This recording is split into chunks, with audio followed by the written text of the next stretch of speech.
함께 하는 말씀은 사도행전 25장 13절에서 22절까지 말씀입니다. 사도행전 25장 13절에서 22절까지 말씀입니다. 사도행전 25장 13절에서 22절까지 말씀 한 절씩 교독하면서 읽도록 하겠습니다. 수일 후에 아그리빠 왕과 버니게가 베스도에게 문안하러 가이사랴에 와서 여러 날을 있더니 베스도가 바울의 일로 왕에게 고하여 이르되 벨릭스가 한 사람을 구류하여 두었는데 내가 예루살렘에 있을 때 유대인의 대제사장들과 장로들이 그를 고소하여 정죄하기를 청하기에 내가 대답하되 무릇 피고가 원고들 앞에서 고소 사건에 대하여 변명할 기회가 있기 전에 내주는 것은 로마 사람의 법이 아니라 하였노라. 그러므로 그들이 나와 함께 여기 오매 내가 지체하지 아니하고 이튿날 재판 자리에 앉아 명하여 그 사람을 데려왔으나 원고들이 서서 내가 짐작하던 것 같은 악행의 혐의는 하나도 제시하지 아니하고 오직 자기들의 종교와 또는 예수라 하는 이가 죽은 것을 살아있다고 바울이 주장하는 그 일에 관한 문제로 고발하는 것뿐이라. 내가 이 일에 대하여 어떻게 심리할는지 몰라서 바울에게 묻되 예루살렘에 올라가서 이 일의 신문을 받으려느냐 한즉 바울은 황제의 판결을 받도록 자기를 지켜주기를 호소하므로 내가 그를 가이사에게 보내기까지 지켜두라 명하였노라 하니 아그리빠가 베스도에게 이르되 나도 이 사람의 말을 듣고자 하노라. 베스도가 이르되 내일 들으시리이다 하노라. 아멘. 우리가 수요 예배를 이렇게 드린 지도 약 한 달 정도 한 달 정도 넘어가고 있는데요. 수요 예배를 드리는 것이 참 만만치 않고 여러분들이 또 각자의 자리에서 이렇게 예배하는 것도 쉽지 않은 것을 알 수 있습니다. 그러니까 이 수요 예배를 이렇게 온라인으로 드리다 보니까 몇 가지 재미있는 사실들이 있는데 이제 7시 반쯤에 우리가 예배를 드리고 있지 않습니까? 그런데 이제 이때 함께 라이브로 함께 참석하는 분들은 그렇게 많지 않은 게 사실이에요. 그런데 또 다음 날 보면 또 조회수가 많이 올라가 있고 또 여러분들이 각자의 자리에서 예배를 드리고자 한다는 것도 살펴볼 수 있게 됩니다. 참 이게 뭐 어떻게 설명해야 될지 모르는 그런 우리가 시간과 순간들을 보내고 있고 또 이 온라인 예배를 드리는 것도 이게 꼭 단점이다라고 얘기하기는 좀 애매한 그런 상황에도 놓여 있습니다.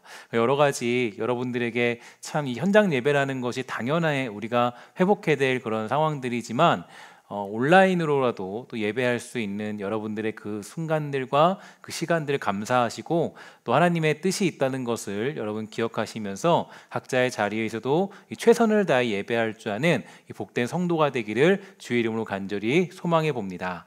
이제 사도행전도 얼마 남지 않았습니다. 사도행전은 이 말 그대로 이 사도들이 어떻게 복음대로 살았고 또 복음을 전했느냐, 이게 가장 중요한 그런 기록이고 또 기독교 초기 역사에 대한 기록들이 우리에게 나타내주고 있습니다. 우리는 이러한 기록을 통하여서 몇 가지 중요한 사실들을 깨달을 수 있었죠. 많은 것들이 있었겠지만 오늘은 제가 두 가지로 정리해 가면서 오늘 말씀 본문을 해석해 보도록 하겠습니다. 첫 번째로 이 사도행전을 통해서 볼 수 있던 내용은 이 복음의 전파가 이 성령께서 주시는 인도함을 따라 이루어진다는 것입니다. 이 사도행전 시작부터 제자들은 아주 얼토당토하는 모습으로 등장하게 되죠. 예수님의 부활을 보았지만 전혀 예수님의 사역에 대하여 이해하지 못하고 그저 감정과 자기 생각만이 앞서 있었습니다. 그래서 예수님과 헤어질 때 그들은 아직도 답답한 심정에 놓여 있는 그런 상태가 되었는데요. 심지어 제자들은 이 넋이 나간 사람처럼 이대로 끝나버리는 건 아닌가 이런 생각을 하고 있으니까 이 천사가 꾸짖을 정도가 되었습니다. 그제서야 그들은 정신을 차리게 되었고 뭔가 해보려고 하죠. 그리고 그때 기도하게 되니까 이제 성령께서 그들에게 아주 강력하게 임재해 주셨고요. 그들은 성령의 사람들이 될 수 있었습니다. 여기서 성령의 사람들이 되었다는 것은 그들이 대단한 능력을 가지게 되었다, 어떤 능력을 펼치게 되었다, 그런 의미가 아니라 하나님의 일하심에 마음껏 쓰임받게 되는 사람이 되었음을 의미하는 겁니다. 그렇게 사도행전의 역사, 즉 초기의 기독교가 시작되었는데요. 우리는 이 초기 기독교의 역사를 통해서 아주 성령님의 그 역사 속에서 이 모든 기독교 역사가 시작되고 또 그것들이 진행되고 있다는 것을 확실하게 살펴볼 수가 있게 되죠. 두 번째로 우리가 볼 수 있는 것은 하나님의 일하심에는 그 불가능이 없다라는 것을 우리가 볼 수가 있게 되죠. 하나님은 전능하신 주이시고 이 모든 일에 주인 되는 그런 분이십니다. 그리하여서 제자들은 하나님께 쓰임 받으며 이 금보다 이 은보다 귀한 하나님을 만나게 되죠. 그러니까 그들이 성전 미문에 앉은 뱅이를 고칠 때 말하기를 이렇게 말합니다. 은과 금은 내게 없으니 나사렛 예수의 이름으로 걸어라, 이렇게 선포하고 있는데, 이는 그들의 고백이자 그들이 만나게 된 하나님입니다. 예수의 이름은 제한이 없고 예수의 이름은 그 무엇보다 높다는 것을 알았습니다. 그러니까 그들은 당시에 최고의 힘이었던 은과 금보다 예수 그리스도의 이름을 선포할 수 있던 겁니다. 이뿐만 아니에요. 이 베드로가 옥에 갇혔을 때 사람들은 기도했습니다. 아마도 이 베드로가 풀려나게 해달라고 기도는 했겠죠. 하지만 문제가 있었어요. 어떤 문제냐면 사람들은 이 베드로가 풀려날 것을 믿지 않고 있었다라는 게 가장 큰 문제입니다. 우리는 그럼에도 불구하고 하나님은 베드로를 풀어주셨고요. 하나님은 이 베드로를 풀어주신과 동시에 또 우리가 볼 수 있는 것은 하나님의 일하심이 우리의 노력이나 힘으로 이루어지는 것이 결코 아니라는 것도 확인할 수 있게 되었죠.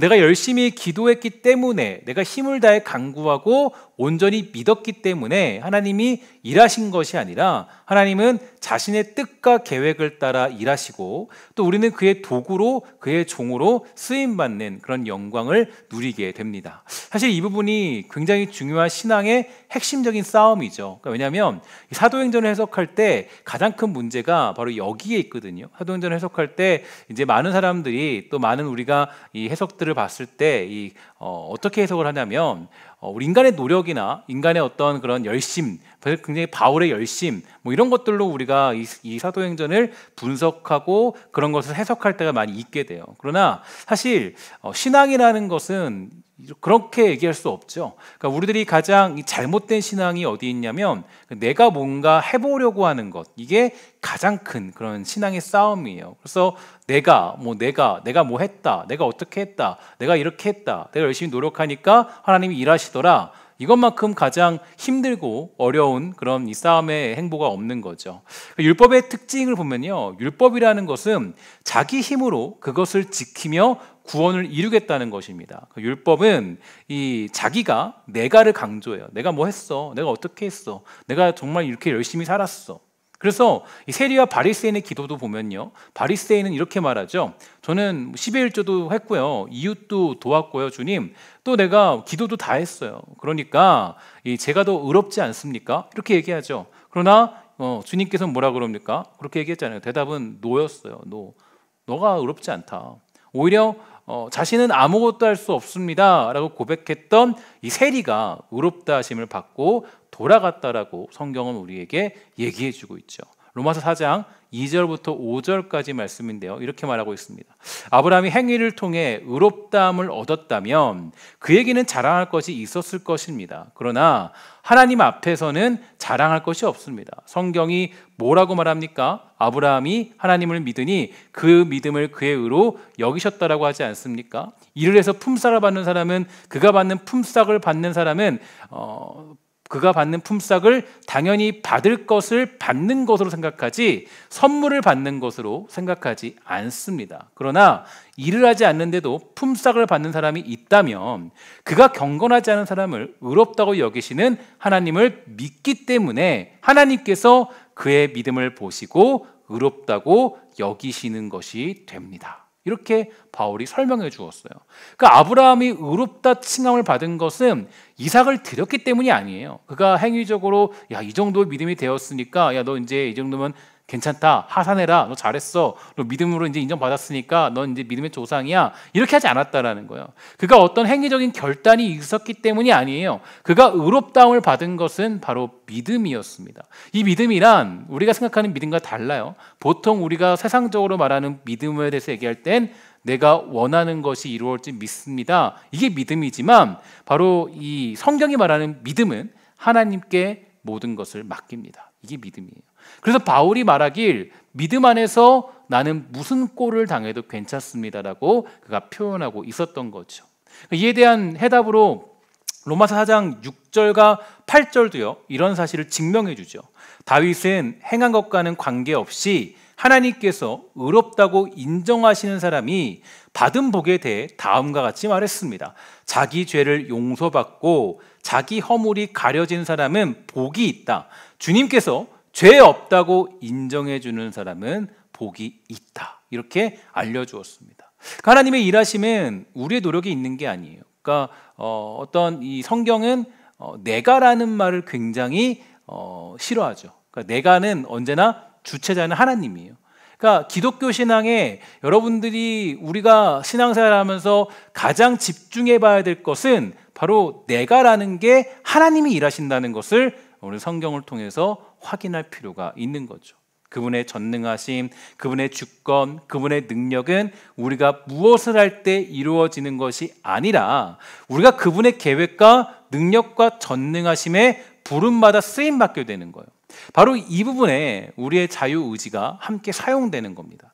그런데 많은 사람들이 이것을 앞뒤를 바꾸어 생각해요. 제가 예전에 한번 어려운 얘기 한번 했었는데 알미니안주의, 개혁주의 이런 것들 제가 한번 설명해 드린 적이 있는데요. 그러니까 이거를 뒤바꿔 생각하는 거예요. 그러니까 나의 의지, 나의 열심이 먼저였다라고 생각을 하죠. 그래서 하나님이 내가 부르짖으니까 응답하셨다. 사실은 아니에요. 내가 부르짖기 전부터 누가 일하시기 시작했어요? 하나님이 일하시는 거예요. 이게 하나님이 역사하시는 방법이에요. 내 열심히 하나님이 일하신다가 아니라 하나님의 열심히 구원받은 우리가 이 쓰임받도록 허락해 주시는 거예요. 바울만 봐도 그렇지 않아요? 사도행전 8장 3절에 보면 다음과 같이 얘기해요. 한편 사울은 교회를 없애버리려고 집집마다 찾아다니면서 남자든 여자든 닥치는 대로 끌어내어 감옥에 넣었습니다. 그가 열심히 금식 기도하다가 주님 만난 게 아니에요. 바울은 핍박자였어요. 더 재미있는 건 8장 4절 이후의 말씀이에요. 흩어진 사람들은 어디를 가든지 하나님의 말씀을 전했다, 이렇게 강조해줘요. 사울의 핍박을 통해서 하나님은 일하시죠.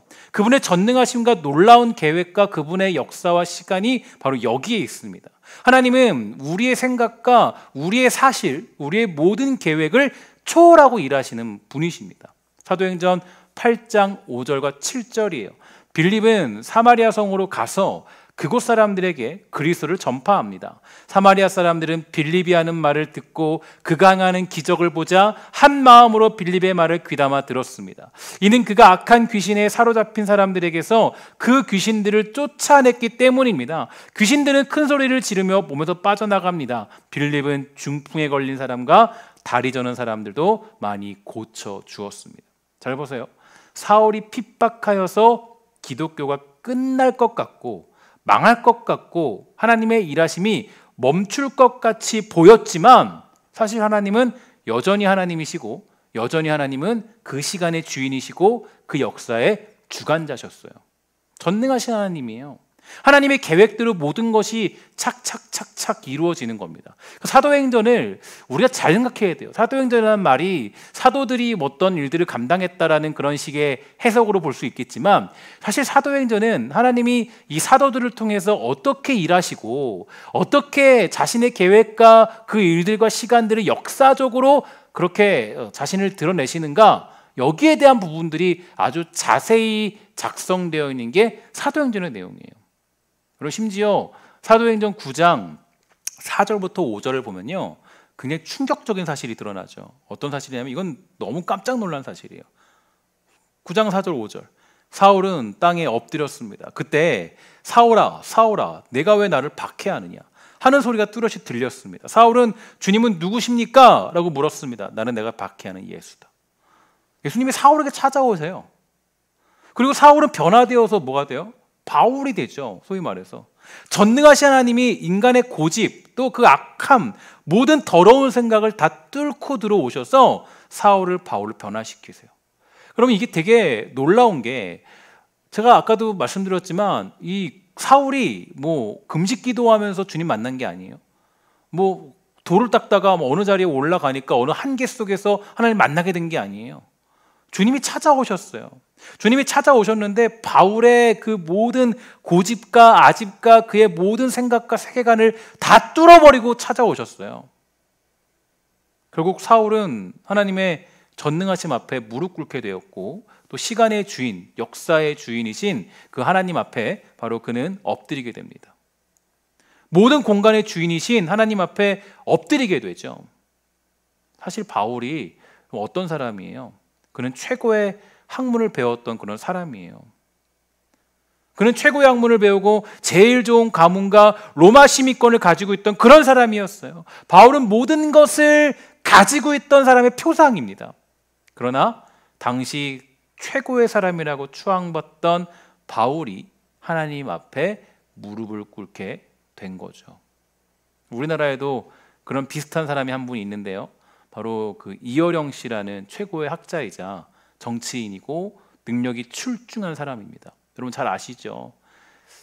특히 자기 지식에 있어서는 그분을 따라갈 수 없다 그래요. 그러니까 지식에 있어서 이어령 씨를 따라가기가 어렵다. 미래를 내다보는 눈을 봤을 때 이어령 씨만큼 미래를 잘 분석하고 파악한 사람이 없다 그래요. 대단한 사람이에요. 그러니까 특히 자기 지식에서는 최고를 달리는 사람입니다. 그러니까 우리나라의 최고 상류층에 있는 소위 말해서 지식, 엘리트, 그죠? 엘리트죠. 완전 엘리트죠. 근데 그가 어느 날 주님의 일하심 앞에 엎드려. 사실 이 이어령 씨는 어떤 사람이었느냐? 무신론자였습니다. 무신론자였어요. 근데 어느 날 주님을 만나게 되죠. 마치 그 사울이 하나님을 만난 것처럼. 그리고 하나님의 시간과 계획 앞에 엎드립니다. 그분의 전능하심에 두 손 두 발을 들고 묵묵히 살아가죠. 그가 그렇게 무릎 꿇게 된 것은요, 바로 그의 딸 이민아 씨가 기도했다 그래요. 이민아 목사님이죠. 그 목사님의 기도, 그녀의 죽음, 그녀의 고통이 바로 최고의 학자라고 칭함받던 이어령 씨가 무릎 꿇을 수밖에 없도록 만드는 그런 모습들이 있었습니다. 우리 잠깐 그 간증 영상을 잠깐 우리 보도록 하겠습니다. 제 기도보다는 따님의 기도였어요. 눈물의 기도였고 통곡의 기도였고 아버지를 그렇게 사랑하는데 아버님이 예수님을 안 믿으니까 저에게 부탁하고 그래서 합작을 한 거죠. 근데 성령님은 너무나 정확하셨어요. 저희 아버님을 위해서 제가 기도를 열심히 하면서 저는 거기에 열매가 하나도 없었다고 생각했습니다. 그래서 하나님의 원망도 많이 했어요. 제가 92년부터 기도를 했는데 눈으로 보이는 열매는 2005년까지 하나도 없는 거예요. 제가 거짓 신앙 위기까지 갔을 그때까지. 나중에 알고 봤더니요. 하나님께서 많은 중보자들을 제 기도의 응답으로 일으키죠. 아버님이 어느 날 내가 보니까 내 주위가 왜 이렇게 다 크리스천이냐. 그 아버지 사랑하고 존경하시고 지금도 정말 그 저희 아버님을 위해서 기도도 많이 하시고 그분들이 많이 전도를 하셨더라고요. 하 목사님과 아버님의 만남이 시작이 됐는데 아버님께서 그 긴 기간 동안 이 사람은 나를 프레셔를 준 적도 없고 나를 만나서 설교를 한 적도 없고 만나면 주로 그냥 우리 아버님 얘기를 들어주신대요. 그러면서 정말 그 예수님 같은 인격으로 사랑해 주신 거예요. 그래서 저희 아버님의 마음이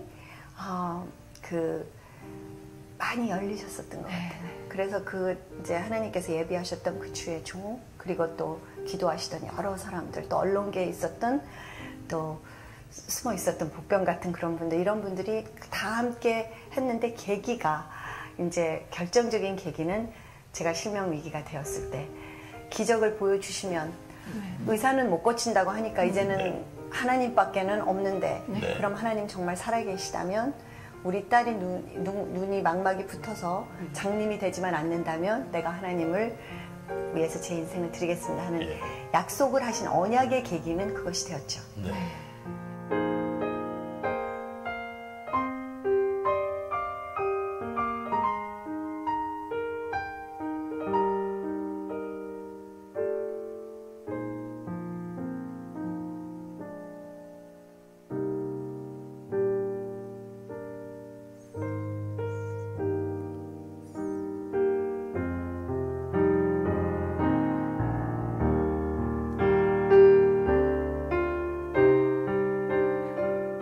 그때 제가 이제 그 세례를 받으면서 내가 누구한테 내 몸을 맡겨본다든지 또 남이나한테 몸을 맡겨온다든지 하는 일이 없이 살았다는 것은 얼마나 혼자 외로웠나. 그동안 얼마나 정말 허무한 삶 속을 살아왔나. 그 생각을 하니까 영성의 기쁨에서 오는 그 할렐루야에서 오는 눈물이 아니라 내 세례받기 이전의 내 삶들과 그동안 혼자서 바들바들거리면서 여기까지 온 내가 너무 불쌍했던 거예요. 그리고 눈물이 핑 돌고 또 딸애를 생각했죠. 딸이 나하고 부녀지간이지만 하영조 목사가 준 기쁨, 하나님의 예수님이 준 기쁨, 하늘의 메시지가 준 구제를 아버지의 사랑으로 그 가장 사랑하는 내 딸을 뭘 도와줬겠는가. 이런 생각을 하니까 그래, 내 딸이고 내가 제일 사랑한다고 하는데 나는 걔를 사랑한 것도 아니고 걔는 안 돼서 사랑을 받은 적도 없는 아이야. 이런 생각. 저 얘기 들으셨어요? 보셨어요? 아니요, 처음 봅니다. 저는 지금 저희 아버님이 저런 말씀을 하셨다는 게 믿어지지가 않습니다. 제가 너무 놀랐습니다. 그래서 제가 이렇게 아버지를 몰랐었구나. 나도 아버지를 몰랐었구나. 그러면서 일본에서 세례를 받게 된 과정도 저희 아버님께서 그럼 세례를 받는다고 해라 하고 약속을 하셨을 때 하 목사님께서 그러면 우리 일본 갈 때 거기서 하십시다 하셨을 때 아버님께서 그냥 그게 좋겠다 그렇게 말씀하셨던 거고 저희들은 계획한 게 하나도 없습니다. 그런데 나중에 보니까 완벽하게 모든 것이 제자리로 들어가면서 저희 아버님 세례날이 공교롭게도 제 생일날과 겹쳐졌어요.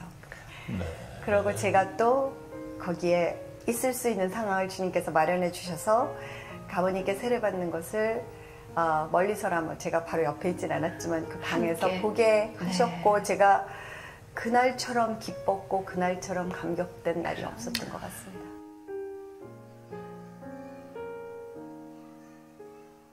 사람들에게는 다 자기가 솔로리스트가 되고 싶은 그런 소망이 있는 것 같아요. 왜냐면 그런 컨트롤이 되니까. 나 혼자 바이올린을 멋있게 킬 수 있으면 세계적인 바이올리니스트가 되고 싶다. 아니면 플룻을 내가 잘 불어서 플루리스트가 되고 싶다. 피아노를 잘 쳐서 피아니스트가 되고 싶다. 이것이 저는 모든 사람의 진짜 솔직한 소망이라고 생각해요. 그런데 하나님이 원하시는 거는 솔로리스트가 아니에요. 그 교양학, 그 많은 사람들이 자기의 그 재능뿐만이 아니라 자기가 잘할 수 있는 그 모든 탤런트를 공동체에다 내놓고 사랑으로 서로 상대방이 못하면 그 사람 기다려줘야 되고 그러면서 이 지휘는 성령님께서 실수가 없으신 성령님께서 하시는 그 기가 막힌 이 사랑의 교향곡을 들었을 때 하나님께서 그 예배가 정말 기쁘셔서 그 기도를 응답해 주시는 것 같아요. 예, 그래서 이 일이 일어났다고 믿습니다. 아멘. 예, 여러분 잘 보셨습니까? 제가 이제 이 영상을 오늘 보여드리는 이유는 어디냐면 하나님께서 어떤 일들을 이끌어 가신다는 것을 저는 사실 이 영상을 보면서 좀 깨닫게 되었는데요.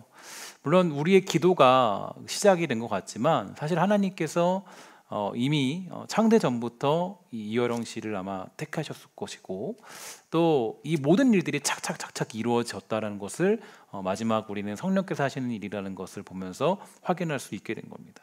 그러니까 전능하신 하나님은 자기 일을 완벽하게 해내시는 분이시죠. 그리고 우리는 그 하나님의 시간에 이 택함 받아 부름 받아 쓰임 받는 것, 그것이 곧 하나님의 종으로 살아가는 겁니다. 사실 오늘 본문의 내용이 그러한 사실들을 증명해주고 있어요. 사도행전 25장은 이 베스도가 부임한 지 3일 후회로 시작하게 되는데 24장에 보면요, 이 총독은 벨릭스였습니다. 여러분 기억나시죠? 그래서 24장 27절에 보니까 이태가 지난 후 보르기오 베스도가 벨릭스의 소임을 이어받으니 벨릭스가 유대인의 마음을 얻고자 하여 바울을 구류하여 두니라. 이렇게 얘기하고 있죠. 그러니까 바울이 전도 여행을 마치고 예루살렘으로 돌아와서 유대인의 고소를 받게 됩니다. 천부장이 그 소란에서 바울을 구해주긴 했지만 그를 중대한 범죄인으로 두어서 여겨 구금해 둡니다. 바울의 변명을 듣게 되었지만 바울이 그 문제를 예루살렘에서 해결하지 않고 로마에 가서 가이사 앞에 서겠다고 함으로써 현재 그는 감금되어 있습니다.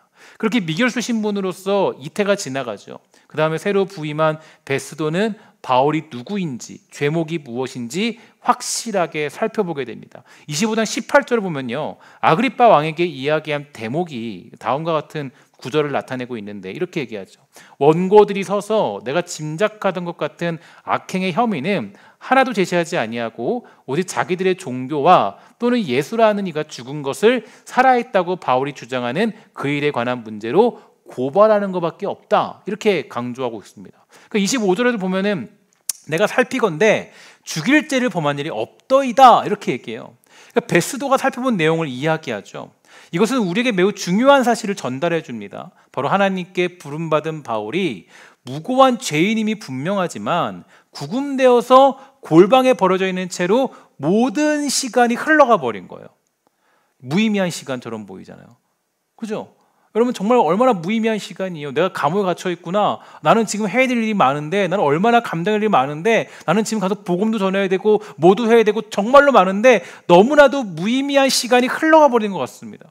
바울은 어떠한 힘도 발휘하지 못하고 있고요. 또 그냥 흘러가는 시간을 그냥 갈 수밖에 없어요. 근데 세상을 보세요. 세상을 보니까 총독도 바뀌어요.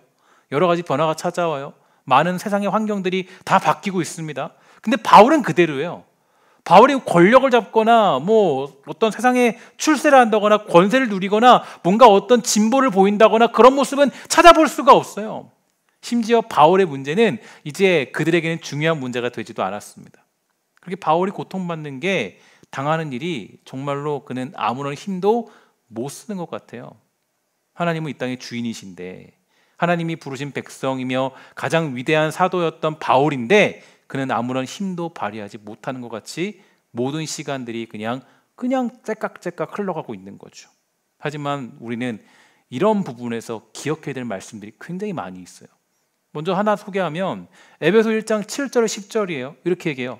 우리는 그리스도 안에서 그의 은혜의 풍성함을 따라 그의 피로 말미암아 속량 곧 죄사함을 받았느니라. 이는 그가 모든 지혜와 총명을 우리에게 넘치게 하사 그 뜻의 비밀을 우리에게 알리신 것이요 그의 기뻐하심을 따라 그리스도 안에서 때가 찬 경륜을 위하여 예정하신 것이니 하늘에 있는 것이나 땅에 있는 것이 다 그리스도 안에서 통일되게 하려 하심이라.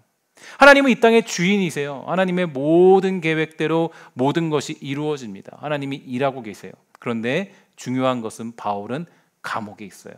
하나님이 우리 아버지시고 우리의 주인 되시는데 바울은 감옥입니다. 그가 대단한 권력 가지고 세상을 주름잡지 않았어요. 권세를 누리면서 이 땅을 변화시키지 않았어요. 여전히 세상의 권력은 득세하고 있고 세상은 변화가 없는 것 같습니다. 내가 진 것 같이 보여요. 바울이 망한 것처럼 보여요. 바울이 진 것처럼 보이고 바울은 아무것도 할 수 없는 그런 노예로 끝나버릴 것 같아요. 그러나 우리 주님이 우리에게 해주시는 말이 하나 있죠. 마태복음 6장 26절부터 32절의 말씀이에요. 마태복음 6장 26절부터 32절. 공중의 새를 보라. 심지도 않고 거두지도 않고 창고에 모아들지도 아니하되 너희 하늘아버지께서 기르시나니 너희는 이것들보다 귀하지 아니하냐. 너희 중에 누가 염려함으로 그 키를 한 자라도 더할 수 있겠느냐. 또 너희가 어찌 의복을 위하여 염려함으로 그 키를 한 자라도 더할 수 있겠느냐. 또 너희가 어찌 또 들의 백합화가 어떻게 자라는가 생각하여 보라. 수고도 아니하고 길쌈도 아니하니라. 그러나 내가 너에게 말하노니 솔로몬의 모든 영광으로도 입은 것이 이 꽃 하나만 갖지 못하였느니라. 오늘 있다가 내일 아궁이에 던져지는 들풀도 하나님이 이렇게 입히시거든 하물며 너희일까 보냐. 믿음이 적은 자들아, 그러므로 염려하여 이르기를 무엇을 먹을까, 무엇을 마실까, 무엇을 입을까 하지 말고 이는 다 이방인들이 구하는 것이라. 너희 하늘 아버지께서 이 모든 것이 너희에게 있어야 할 줄을 아시느니라. 아멘. 무슨 말일까요? 이게 우리가 보통 해석할 때는 이렇게 생각해요. 야, 너 걱정하지 마. 하나님이 다 하셔. 그런데 사실 이것을 우리가 사도행전의 역사나 하나님의 시간이나 하나님의 어떤 그런 일하심, 하나님의 그 전능하심, 그 모든 것들을 봤을 때 이런 얘기예요. 어떤 얘기냐면 비록 우리가 어떤 상황에 놓여 있어도 힘들고 견디기 힘든 상황에 간다 할지라도 하나님의 시간을 믿는 사람들은 걱정할 일이 없다라는 거예요. 하나님의 역사를 믿는 우리들은 두려워할 것이 없다라는 거예요. 하나님이 일하시나 일하지 않으시나 여기에 대해서 염려할 필요 없다라는 거예요. 잘 봐라. 저들의 백합화 그거 누가 먹이는 것 같아? 내가 일하는 거야. 거기 있는 그 모든 것들을 내가 다 하는 거야. 너 걱정할 필요 없다라니까. 주님 말씀해 주시는 거예요. 내가 권력을 잡고 있지 못해도, 내가 세상을 주름잡고 있지 못하더라도, 지금 내가 세상에서 보잘것없이 보이고 있다 할지라도 우리의 주인 되시는 하나님은 이 땅의 주인 되시고 우리는 그것을 믿는 삶을 사는 것이죠. 그것을 가리켜 우리 무슨 인생이라 그래요? 나그네 된 인생이라고 그래요. 그래서 예수님은 이 땅에서 권력 잡으려고 하지 않았어요. 권세를 잡아서 세상을 변화시키려 하지 않으십니다. 그것으로 일하지 않으시죠.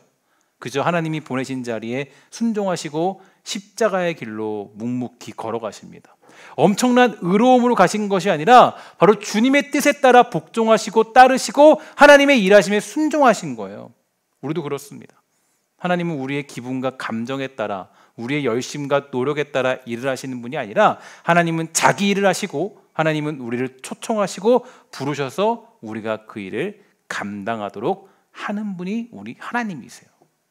그래서 바울은 우리에게 가르쳐주고 있죠. 로마서 12장 2절 잘하는 말씀이니까 함께 읽도록 하겠습니다. 시작. 너희는 이 세대를 본받지 말고 오직 마음을 새롭게 함으로 변화를 받아 하나님의 선하시고 기뻐하시고 온전하신 뜻이 무엇인지 분별하도록 하라.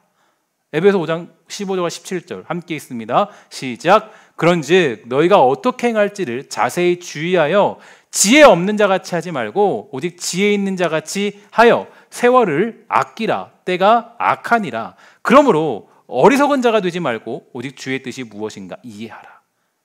여기서 뭐예요? 지혜 있는 자가 어떤 사람이에요? 어떤 지혜를 얘기하는 거예요? 세상 살 때 정말 지혜롭구나, 저 사람은 현자야, 이게 아니에요. 여기서 말하는 지혜는 하나님의 시간이 있고 하나님이 역사의 주인이시고 하나님이 모든 공간의 주인이시고 하나님이 일하신다라는 것을 아는 지혜예요. 이것으로 사는 사람들은 뭐라는 거예요? 세월을 아껴라. 때가 악하니까 어리석은 자가 되지 말고 하나님의 시간을 믿고 너는 그의 뜻대로 너의 자리에서 묵묵히 너가 갈 길을 걸어가라는 거예요. 그러니까 보이는 현상에 속지 말라는 거예요. 하나님이 일하시고 그것을 믿고 살라. 그래서 언제나 우리에게 요구하시는 것이 있죠. 뭐라 그래요? 술 취하지 말아라. 방탕한 것이니 오직 성령으로 충만함을 받아라 라고 우리에게 얘기해 줍니다. 다시 말해서 세상의 시간에 끌려가지 말고 성령의 일하심에 따르는 사람이 되어야 한다. 그분의 일하심을 믿고 살라는 거예요. 말씀을 정리해보면 이런 얘기입니다. 저와 여러분들이 살고 있는 지금 현실 정황에 속으면 안 돼요. 그러니까 이 사단은 우리를 굶주린 사자처럼 쫓고 있죠. 우리를 속이려 해요. 뭐라 그래요? 이제 너는 망했어. 너는 끝났어. 야, 너의 꼴을 봐. 얼마나 우습냐. 사실 요즘 우리 한국교회가 그렇지 않아요? 제가 한 대형교회 목사님이 설교했던 내용을 듣게 되었는데 그분이 그러세요. 한국교회 민낯이 다 드러났다. 그분이 그렇게 얘기하니까 신문에서 난리가 났어요. 대서특필해가지고 그냥 막 한국교회 민낯이 드러났다라고 그분이 설교하더라. 지금 우리는 마치 망하는 길에 들어간 것 같아요. 지금 보세요. 수요예배도 보면 없잖아요. 그죠? 지금 텅 비어 있어요. 여러분들이 이 자리에 한번 와보세요. 한번 텅 비어 있는 이 자리에 한번 서보세요. 정말 이 자괴감이 들고 망한 것 같은 느낌이 들 수밖에 없어요. 하나님이 일하시는 걸 내가 보는 눈, 내가 지금 느끼는 현상과 눈은요 망하는 길로 가는 것 같아요. 여러분들이 보이지 않으니까. 지금 자리가 텅텅 비어 있으니까. 그러나 우리는 기억해야 돼요. 주님 뭐라고 말씀하시는 거예요? 야, 거기에 속지 마. 지금도 내가 너 일하고 있는 거 너 모르겠니? 내가 저기 있는 들풀들 다 먹이고 백합화 먹이고 새들 먹이고 있는 거 너 몰라? 그게 바로 뭐예요? 지혜라는 거예요. 지혜. 그게 지혜고 그게 우리가 살아가는 방식이라는 거예요. 그래서 뭐가 있어요? 그래서 우리들에게 소망이 있는 거예요. 소망이 있는 이유는 우리가 뭐 대단한 일을 했기 때문이 아니에요. 여러분, 이게 정말 우리에게 너무나도 중요한 신앙의 싸움이에요. 소망이 있는 게 우리가 뭐 열심히 있어서 소망이 있는 게 아니에요. 여러분, 인간의 열심에 우리 한국인의 아주 심각한 문제가 하나 있죠. 뭐예요? 불을 끓다가 바로 식어버려요. 그러면 하나님이 어떻게 일하십니까? 우리 열심에 따라서 열심히 일할 수가 없죠. 하나님이 일하시는 방식은 우리의 열심을 사용하시지만 하나님의 기본적인 모든 전제적인 조건은 하나님의 계획과 섭리, 그분의 예정하심, 그분의 계획, 일하심, 그분의 뜻, 그분의 전능하심, 그분의 주권 안에 모든 것들이 담겨져 있어요. 그리고 우리는 그 영광스러운 일에 우리가 초청받아 우리가 쓰임받고 주의 자녀로서 위대하고 명예로운 그 길을 걸어가게 되는 겁니다. 그게 우리가 소망이 있는 이유예요. 인간의 지혜가 있기 때문에 소망이 아니에요. 지금 비록 우리가 지금 이 외치는 게, 여러분, 저는 설교하는 게 지금 마치, 여러분 어떤 느낌인지 모르겠지만 제가 세례 요한 된 것 같아요. 세례 요한. 왜냐하면 광야에서 누가 세례 요한이 외친 소리를 듣겠어요? 아무도 안 듣죠. 저 지금 여기서 듣는 사람이 지금을 봤을 때는 우리 사역자들밖에 없어요. 이런 이상하게 보이는 짓이 어디 있어요? 하나님, 좀 복음 제대로 전하려면 좀 저기 밖에 나가서, 아니면 정말 팍팍팍 사람 모여서 하면 좋잖아요. 근데 너무 초라하잖아요, 우리. 이거 지금 봤을 때. 근데 우리가 왜 소망을 가질 수 있어요? 하나님의 계획과 일하심과 그분의 뜻이 착착착착 이루어가잖아요. 아까 제가 영상을 왜 보여드렸냐면, 이어령 씨가 예수를 믿게 된 것도 사실은 그 모든 것들이 하나님의 계획 안에 있잖아요. 뜻 안에 있잖아요. 하나님이 일하시잖아요. 그 이어령 씨가 주님을 믿게 될지 누가 알았어요?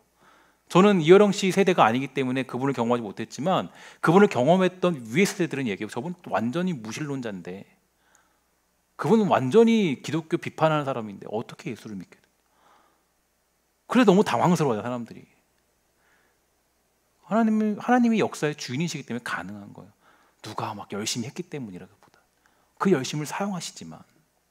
그래서 우리는 어떻게 살아야 돼요? 우리는 청지기로 사는 거예요. 청지기. 이게 지혜 있는 사람이에요. 지혜 있는 사람. 그래서 주님이 달란트 맡긴 비유하잖아요. 달란트 줬을 때 청지기들은 뭐 했어요? 열심히 최선을 다해서 그 맡긴 역사를 감당했어요. 그런데 청지기가 아닌, 자기 주인이라 자기가 뭔가 좀 어떤 청지기 역할을 하지 않은 사람들은 뭐예요?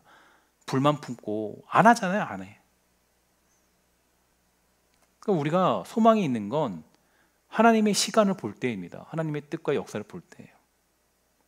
제가 여러분들에게 말씀을 정리하면서 부탁드리는 건, 주어진 정황에 속지 마십시오.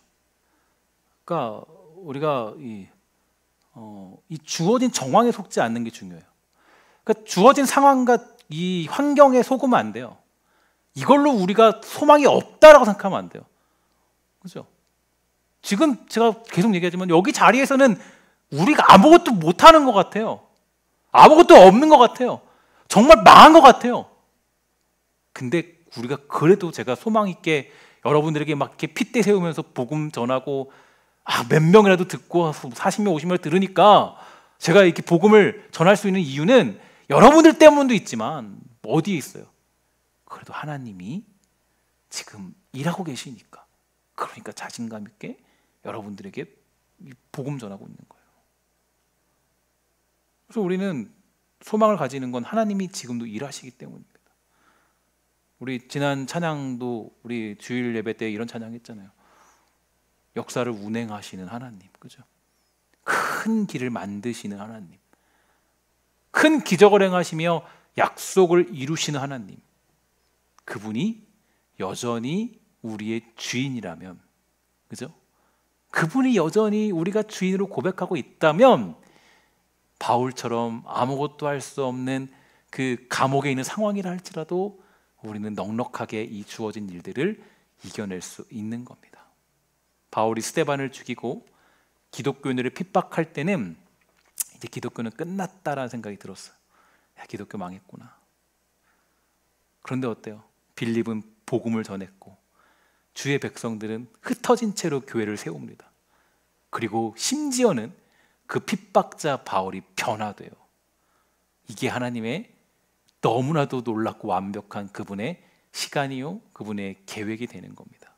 저는 우리 사랑하는 성도들이 썩어 없어질 것을 믿으면서 막 그러지 않고 우리가 정말 하나님의 계획과 그분의 뜻하심과 그분의 일하심을 믿고 소망을 누리는 그런 믿음의 사람이 되기를 전 간절히 소망합니다. 저는 그런 교회로 만들고 싶어요. 오히려 잘 됐어요. 지금 이 시간이 너무 잘 된 것 같아요. 제가 이렇게 얘기하면 어떻게 생각할지 모르겠지만 제가 너무 마지막으로 제가 너무 이거는 기쁜 얘기라서 마칠 수 있는데 얘기하는 거는 어저께 랜선 구역 신방을 진행하는데 한 분이 그래요. 이때에도 우리 어머니가 예수를 믿게 됐어요. 이때에도 예수를 믿게 됐대요. 저 근데 깜짝 놀랐어요. 야, 하나님은 여전히 일하고 계시구나. 자기 백성을 부르고 계시구나. 우리는 그냥 예수 믿는 사람들은 맨날 망했다, 안 된다, 비판만 하고 이 기독교 썩어 빠졌네, 민낯이 드러났다, 여기만 머물러 있는데 하나님은 아니시더라고요. 하나님은 여전히 자기 백성에게 소망을 두시고 여전히 자기 일을 끝까지 이루어 가시더라고요. 그 지혜, 그거를 믿는 게 지혜라는 거예요. 그걸 믿는 게. 저는 여러분들이 그런 지혜를 소유하기를 소망합니다. 그래서 우리가 어떤 상황에 있어도 속지 마세요. 너는 끝났다라고 얘기하는 그 상황에 속지 마십시오. 저도 앞에 있는 저도 마찬가지입니다. 저도 정말 하나님만 믿고 소망을 가지고 살아갈 테니까 우리 사랑하는 신성의 권속들, 또 이 설교를 듣는 모든 사람들이 정말 주님의 시간을 믿으며 소망을 누리는 아름다운 길로 걸어가게 되기를 주의 이름으로 간절히 소망해 봅니다. 기도하도록 하겠습니다. 하나님 감사합니다. 이 땅을 살아가며 나아갈 때 우리가 정말 늘 연약하고 우리는 믿음이 부족하고 하나님의 뜻을 바라보지 못하는 그런 문제들이 있지만 우리가 주어진 정황에 속지 아니하고 주어진 상황에 끌려가지 아니하고 오직 하나님의 일하심 앞에 엎드려 복종하며 여전히 하나님은 살아계시고 여전히 하나님은 우리의 주인 되시고 여전히 하나님은 시간의 주인이시오, 역사의 주인이시오, 공간의 주인이신 하나님임을 우리가 믿음으로 고백합니다. 우리가 그 하나님을 바라보며 소망 가질 수 있는 귀하고 아름다운 신성의 권속이 다 되도록 주님 인도하여 주시옵소서. 이제는 주 예수 그리스도의 은혜와 하나님의 사랑과 성령의 교통하심이 각자의 처소에서 예배하는 모든 백성들, 소망을 잃은 모든 백성들에게 영원히 있을지어다. 아멘.